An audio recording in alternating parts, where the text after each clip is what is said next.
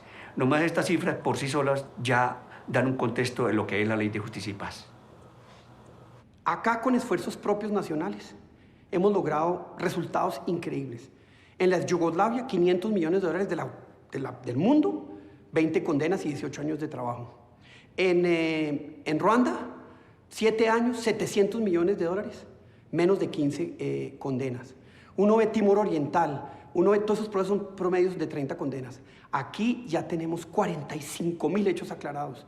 Eso nunca se lo imaginaban ni siquiera los más férreos críticos de la Ley de Justicia y Paz.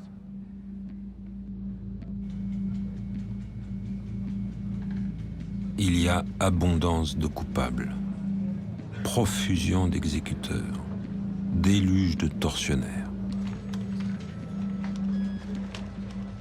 On s'écœure du comment, on ignore le pourquoi.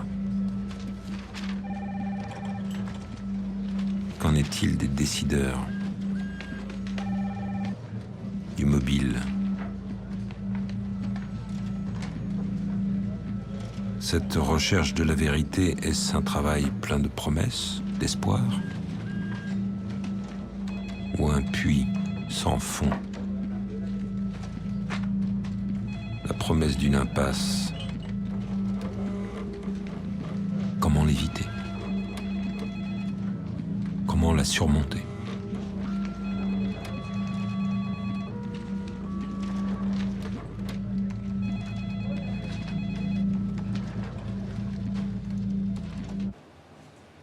Creo que es muy importante, a medida que este proceso va avanzando, a medida que vamos madurando todo este proceso, también es una radiografía y ir clarificando cuáles son las verdaderas causas de la guerra. Porque la guerra, ahora me doy cuenta que la única causa no era combatir la guerrilla, era uno de los objetivos, pero habían otros objetivos, otros intereses particulares de muchas personas, tanto los hermanos Castaños como de políticos, de empresarios, militares, muchas otras personas de este país que son los que verdaderamente se han beneficiado de esta guerra. Solo ahora me doy cuenta del verdadero objetivo del conflicto en algunas regiones del país, como en el Orán Antioqueño, una de las regiones mejor ubicadas de la geografía colombiana, donde el objetivo no solo era combatir a la guerrilla, sino reactivar la economía bananera, de que se restableciera el normal funcionamiento de la banana en Urabá, que estaban en poder en ese momento de FARC y EPL. ¿La orden cuál es? Obligar, prohibir de que esos empleados o esos obreros de las bananeras hicieran paros. Y así se logró. Habían paros que duraban meses, donde la economía bananera estaba quebrada. Y en esa época no volvieron a dar paros en la zona bananera. Son casi 100 muertes de sindicalistas en un solo año, del año 95. Falta el 96, 97, falta hasta la hora del 2004 que nos desmovilizamos. Entonces, ¿eso fue el beneficio de quién? De unos pocos que eran los bananeros y en contra de ese pueblo. Entonces, realmente, quien se benefició de la guerra de Urabá fueron los empresarios bananeros. Todas las fincas bananeras de Urabá nos colaboraban. Allá estaba Univán, Banacol, Chiquita, Adol, todas las empresas bananeras nos colaboraban.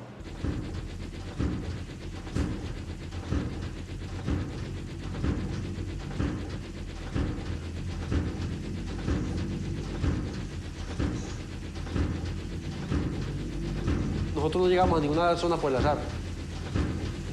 Nosotros cuando llegamos a una región del país era porque ya había un acuerdo con empresarios, con gente de la región para que llegáramos a esa región. O sea, nosotros no llegamos en el mapa y buscamos no ir para este sitio, no. Llegamos a una zona donde teníamos el apoyo de personas de la región que tenían interés en esa región. Como estoy hablando de empresarios bananeros, hay que hablar de los empresarios azucareros también que se beneficiaron. Nos apoyaban pesqueras como Incolpesca.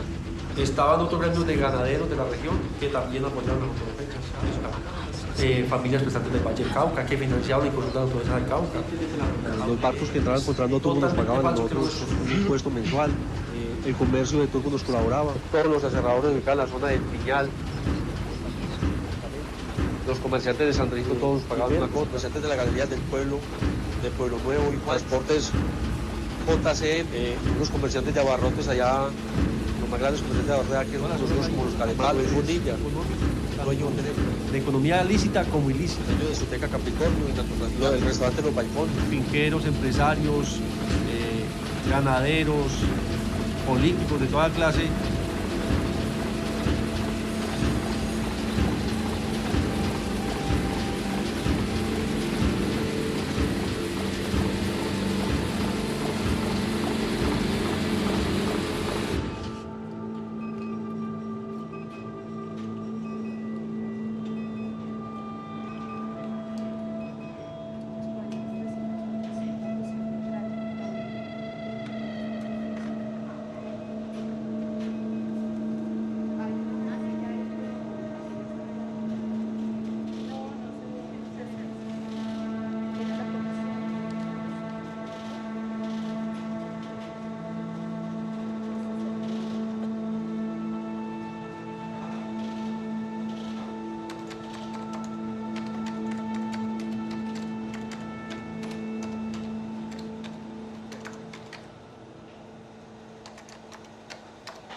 D'autres chercheurs se sont mis au travail.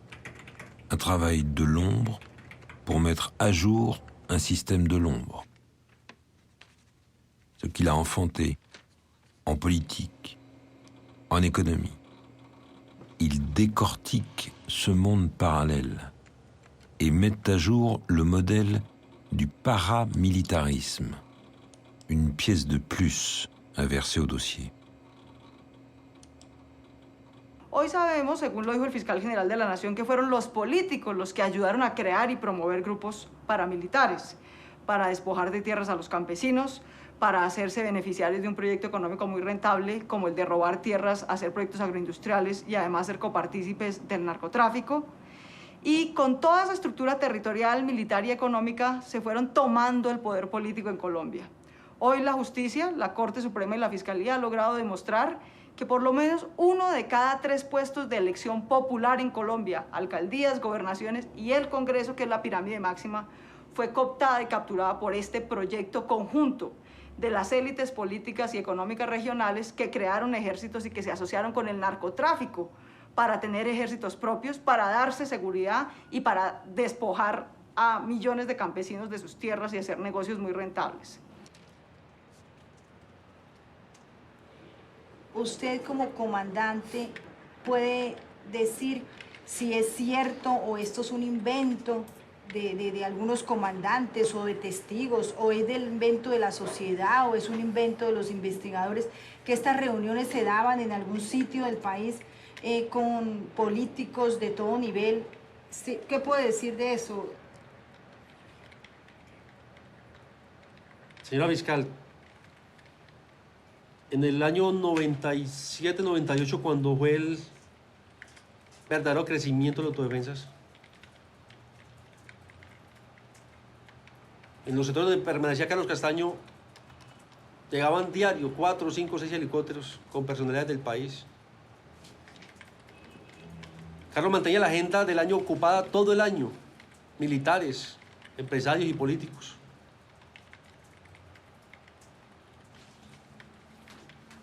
Las reuniones que hablan otros postulados y que he escuchado también de personas de la sociedad, sí se hicieron muchas reuniones, se hicieron reuniones en la finca 21. El objetivo era que cada uno de los representantes de los bloques llevara sus aliados políticos a esas reuniones, a esas cumbres de autodefensa, donde se tocaban los temas políticos del país, donde se trataban de hacer alianzas o acuerdos para elegir candidatos.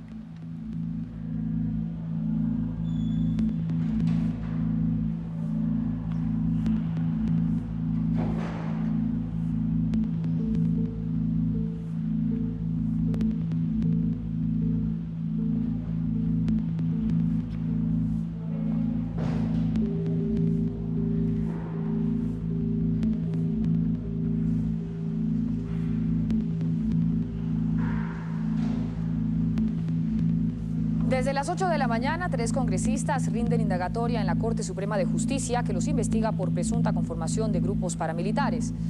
Y mucha atención, agentes del CTI y de la Fiscalía acaban de capturar en Sincelejo al exgobernador de Sucre, Jorge Anaya, dentro del escándalo de la parapolítica.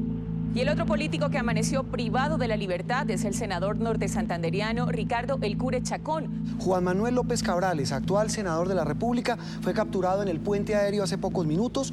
Lo mismo que en Montería fue capturado el senador Miguel de la Espriella. Otros 3 parlamentarios activos también acaban de ser cobijados con orden de captura por parte de la Sala Penal de la Corte Suprema, y 15 personas que no tienen el fuero de parlamentarios ya están siendo capturados por las autoridades, entre ellos la exparlementaria Eleonora Pina.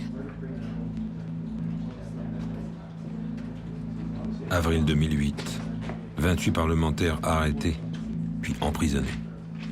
Un tiers du Congrès placé sous enquête.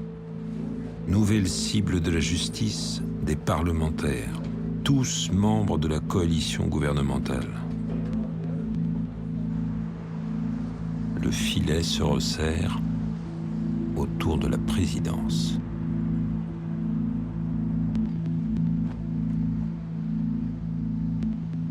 Buenas tardes. El escándalo de la parapolítica afectó hoy a uno de los hombres más cercanos al presidente Uribe. La Fiscalía le dictó orden de captura al expresidente del Senado y primo del jefe del Estado, Mario Uribe Escobar. Luego de conocer la medida en su contra, el ex senador sorpresivamente se presentó no en la Fiscalía, sino en la Embajada de Costa Rica, en donde solicitó asilo político. El frente de la embajada se llenó de fotos, ataúd, sierras de cartón, manos, carteles, ladrillos y crucifijos con nombres de desaparecidos. Los manifestantes pedían a Mario Uribe que se entregara. Nadie ha condenado al senador Mario Uribe. Lo único que le ha pedido la justicia colombiana es que se someta al proceso que se le está abriendo a través de la Fiscalía. Y el Congreso se untó de indignidad y de ilegitimidad. Está untado hasta los tuétanos de ilegalidad y de ilegitimidad. Y la única manera de limpiar al Congreso de la República es quitando esas curules. Porque usted, doctor Vélez, que ya se fue, usted, doctor Vélez, es senador de la República gracias a que gente que degollaba niños y descuartizaba seres humanos decidió elegir al señor Mauricio Pimiento. Es senador exclusivamente por ese hecho, por el terror que generaba el descuartizamiento de seres humanos en una base electoral que se vio compelida a votar por el señor Mauricio Pimiento. Nosotros queremos quitar esas curules, limpiar el Congreso, legitimarlo de nuevo, relegitimarlo. El gobierno y el doctor Arrieta han dicho que eso significaría perder la mayoría. Si el gobierno no es capaz de demostrar que puede gobernar este país con sus mayorías decentes, que bien que las ha construido, sino que tiene por obligación que tener a su lado los narcotraficantes y los criminales contra la humanidad para poder gobernar, para poder hacer leyes en el Congreso, entonces es un gobierno criminal. Nada de esto se sabía hace 6 años. Ninguno de esos pactos y de todas esas situaciones se habrían conocido si Jorge 40 continuara en la clandestinidad y continuara en el paramilitarismo. Allá estaría, y estarían callados todos esos pactos y todas esas situaciones a que se ha hecho referencia aquí. Fue porque se lo persiguió, porque se dedicó el gobierno a desmontar el paramilitarismo, porque lo puso en la cárcel, y están avanzando los juicios. No, señores, seamos serios. Ni el gobierno fue el que inició las investigaciones sobre el paramilitarismo, lo hicimos nosotros, lo hice yo. Mi mamá hoy está exiliada, mi hermana está exiliada por las amenazas que me llevó a mi vida personal, el hecho de afrontar en estos espacios la necesidad de tener que denunciar con nombre propio que fulanito y sutanito eran amigos de los masacradores y descuartizadores de seres humanos, mientras el presidente de la República se dedicaba a insultarme y después a nombrar a esos asesinos embajadores y cónsules, representantes de la sociedad colombiana ante el exterior.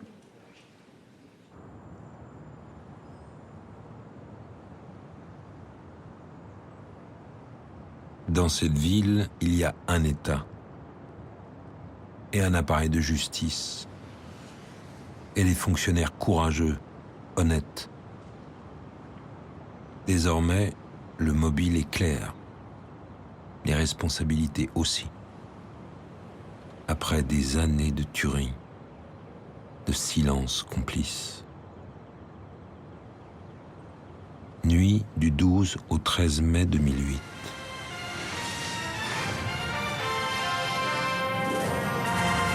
Buenas tardes. Sorpresivamente, el gobierno extraditó esta madrugada a los peces gordos del paramilitarismo. 14 jefes desmovilizados de las autodefensas, entre ellos Salvatore Mancuso, Diego Fernando Murillo, alias Don Berna, y Rodrigo Tobar Pupo, alias Jorge 40, fueron puestos en manos de hombres de la DEA que se encargaron de trasladarlos a Estados Unidos. Los extraditados tendrán que responder en Estados Unidos por los delitos de narcotráfico y lavado de activos.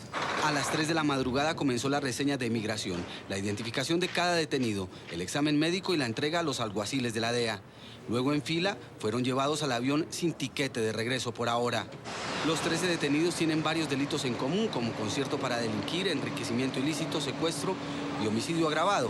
Pero ante las Cortes Federales de los Estados Unidos en Miami, Washington y Nueva York, deberán responder por posesión y envío de drogas, o narcotráfico y lavado de activos. Precisamente el presidente de la República acaba de explicar los motivos que lo llevaron a tomar la decisión de extraditar a los 14 ex jefes de las autodefensas. Porque algunos de ellos habían reincidido en el delito después de su sometimiento a la Ley de Justicia y Paz.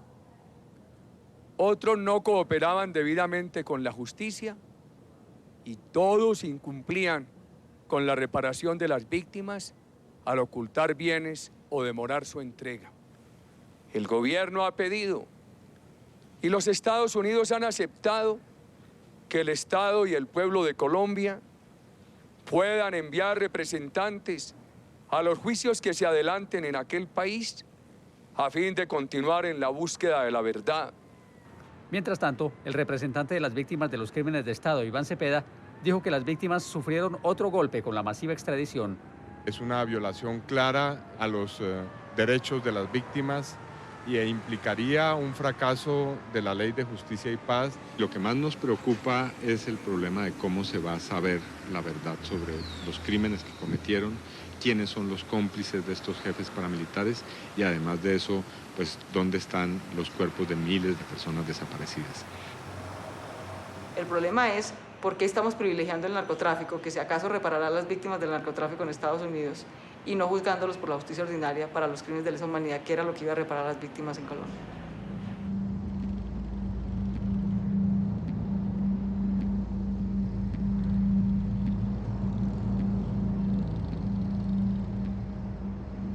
Que reste-t-il? Les procès n'ont toujours pas commencé. L'empilement se poursuit. On continue d'auditionner une centaine de paramilitaires, des petits hommes de main, plus quelques sous-chefs. Les uns sont malades, les autres refusent de parler. Que reste-t-il? Des exécuteurs, des tortionnaires, des décideurs. Reste le commandant HH, l'ultime espoir des victimes. Le dernier à parler. Señor Eber Velosa García, ¿jura usted decir la verdad y nada más que la verdad en lo que hace a la cita que usted refiere dentro del grupo de los 6 y personas que apoyaron o asesoraron a Carlos Castaño en el impulso o crecimiento de las autodefensas? Lo juro. Ha mencionado usted los días anteriores este grupo de los 6. ¿Qué quiere decir ese grupo de los 6? Es un grupo que no me lo he inventado yo. Muchos otros comandantes han hablado del grupo de los 6. pero por razones de seguridad que la Fiscalía conoce y que estamos esperando un tiempo prudente para las situaciones, no podré decir otros nombres hasta que no se cumplan esas condiciones, y eso sí tenganlo por seguro que en cualquier momento en que yo tenga las garantías suficientes, no para mí sino para otras personas, yo aportaré esos nombres acá a la Fiscalía y a las víctimas que lo merecen y al país que lo merece. Este hecho no solamente lo ha denunciado el postulado aquí, sino que es conocimiento también de la Procuraduría, las amenazas al postulado. En consecuencia, esperaremos como... Fin juillet 2008. 2 mois après l'extradition des chefs paramilitaires, le gouvernement annonce la suite. Son intention d'extrader HH. Les défenseurs des proches des victimes, les fonctionnaires de justice épais demandent un soutien. La justice internationale intervient. Le juge Baltasar Garzón de l'Audience nationale d'Espagne et le procureur général de la Cour pénale internationale Luis Moreno Ocampo se rendent en Colombie.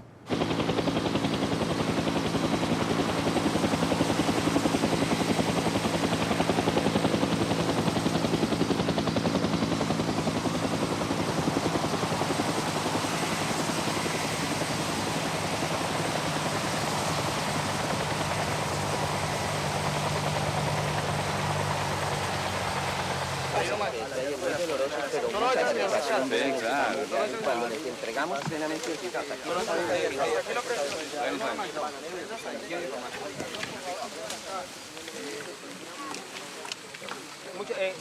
Aquí por favor, que nada.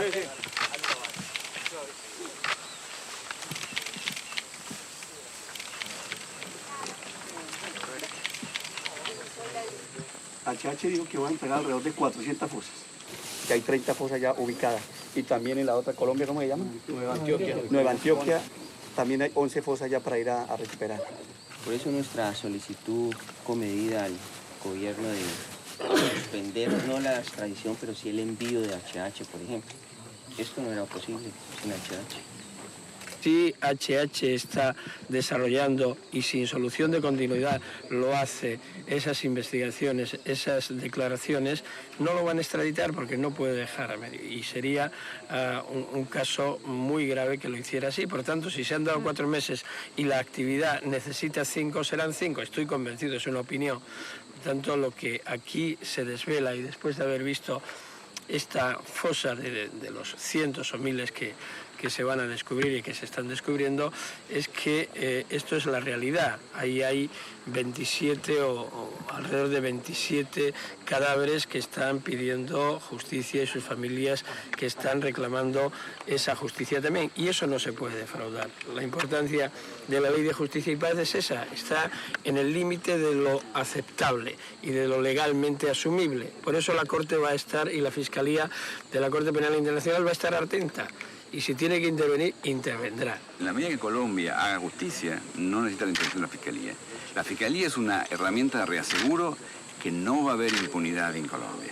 Eso es nuestro rol, reasegurar que si el gobierno no puede, nosotros lo vamos a hacer. ¿Cuándo sabemos que hay impunidad? ¿En 15 años, en 5, en 10 meses? No, me parece que es un proceso, como usted ve, muy fluido. Entonces, por eso estuve en octubre y ahora estoy de nuevo y vendré de nuevo las veces que haga falta, porque queremos estar seguros cómo funciona la cosa en Colombia. Usted fíjese, ese trabajo es un trabajo de primera clase mundial, es un trabajo perfecto, con una coordinación de fuerzas de seguridad, con un fiscal que viene, y al mismo tiempo esta es una zona de violencia, es una zona que sin esa policía y ejército que tenemos alrededor nos pueden matar. Entonces, eso es una paradoja. ¿Cómo dentro de una democracia puede ser?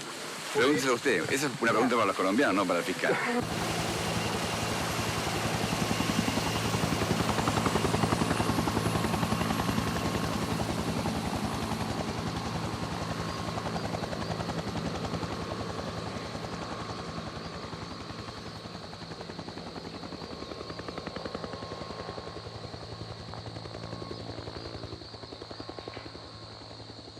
Quisiera preguntarle a las víctimas, al país, si será que Colombia sí está preparado verdaderamente para escuchar la verdad, porque cada que hablamos de las personas que se beneficiaron de la guerra, salen los héroes de la patria de este país a decir que somos unos mentirosos. Entonces más bien no volver a hablar de las personas que son intocables en este país y seguimos hablando solamente del campesino que sembra el palo de yuca, el palo de café, que eso no le importa a nadie, y acá podemos decir que le mochamos la cabeza, que lo escuartizamos, que le violaron a la señora, que le quitamos el pedazo de tierra, y nadie se escandaliza por eso. Pero cuando hablamos de personas de esta sociedad que se beneficiaron o que tuvieron vínculos con autodefensas, ahí sí es el problema más grande de este mundo, ahí sí es el escándalo, y estamos deshonrando a esas personas, pero a esas personas que nosotros decapitamos, de esas viudas que quedaron en un día, que vieron morir, descuartizar a su marido o a sus hijos al frente de ellas, a esas personas no las hemos deshonrado. A esas personas sí nos sale en la sociedad de este país a decir que las deshonramos y que tenemos que responderles. Todo el mundo es normal. Ay, sí, le mataron el marido, seguro era guerrillero, fue lo primero que dicen. Pero no, más deshonras para esos pobres campesinos que por el consejo, por el financiamiento de esos grandes héroes de la patria, murieron sus familias y fueron desplazados y despojados de sus tierras, de sus animales. Eso sí es deshonra. Bajo fuertes medidas de seguridad y en medio del rechazo de centenares de sus víctimas, fue extraditado a Estados Unidos el temible ex jefe paramilitar Eber Velosa, alias HH. Hacia las 7 de la mañana, esposado, el temible ex jefe paramilitar abandonó su celda. Para muchos, al salir extraditado hacia los Estados Unidos, alias HH, deja de confesar más de 11.000 delitos, entre ellos 2.500 desplazamientos y 34 reclutamientos a menores de edad.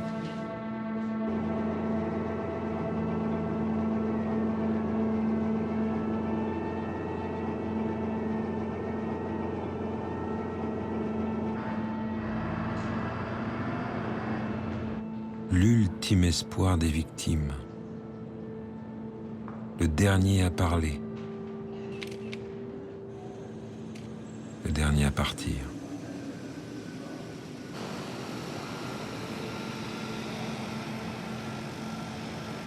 La loi 975 dite justice et paix avait 4 objectifs. Le droit à la vérité, le droit à la justice, le droit à la réparation, la garantie de non-répétition. Juillet 2010, 5 ans ont passé. L'empilement continue. Les pressions, les menaces, les exécutions aussi. Contre les familles des paramilitaires extradés, les magistrats, les fonctionnaires de justice et paix, les défenseurs des droits humains, les journalistes indépendants, les organisations de victimes. Justice et paix. La justice. 2 condamnations partielles ont été prononcées pour l'assassinat de 11 personnes et le déplacement forcé de 300 familles. La paix. Pour les 973 familles qui ont récupéré les restes de leurs proches sur les 48 000 disparus recensés à ce jour. Peut-être. Hacemos entrega a Héctor de Jesús Ceballos, en calidad de hermano, de quien en vida respondía el nombre de Albeiro Antonio Ceballos Aguirre.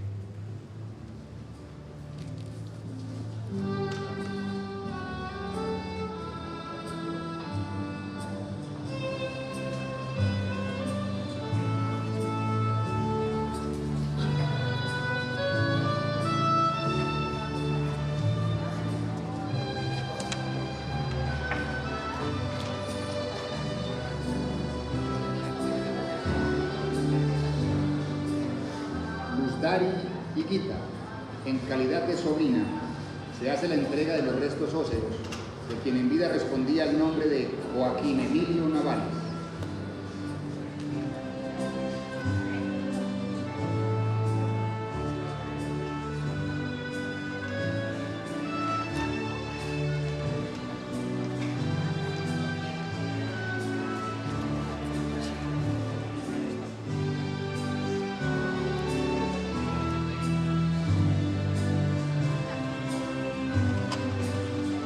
Angélica Arboleda, en calidad de madre, se hace la entrega de los restos de quien en vida respondía al nombre de Julio Alberto Chaverra Arboleda.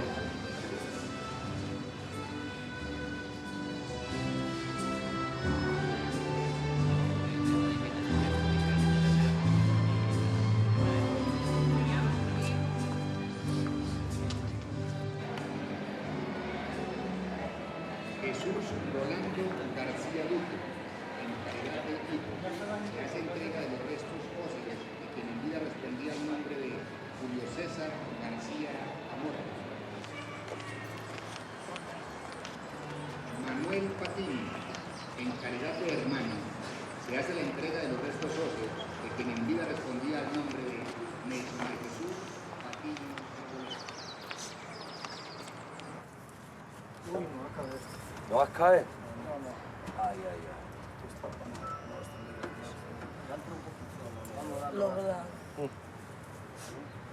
Ahí va a haber el problema. Lo están construyendo muy grandes. Por ahí, que le rebajen. Esta pestaña. O le sacamos la tapa. Habría que zafarla de acá y voltearle la tapa hacia el contrario, así como está acá. Quitándole las bisagritas y volteando. Sí, claro. Ah, no, es que esto va a Es que tapar. eso no es poco. Esto no le toca a nadie, por eso la vigilancia es 24 horas del día. Y coméntale entonces a las otras familias, porque si no quieren hacer, pero es que no quieren y no que no nos cabe.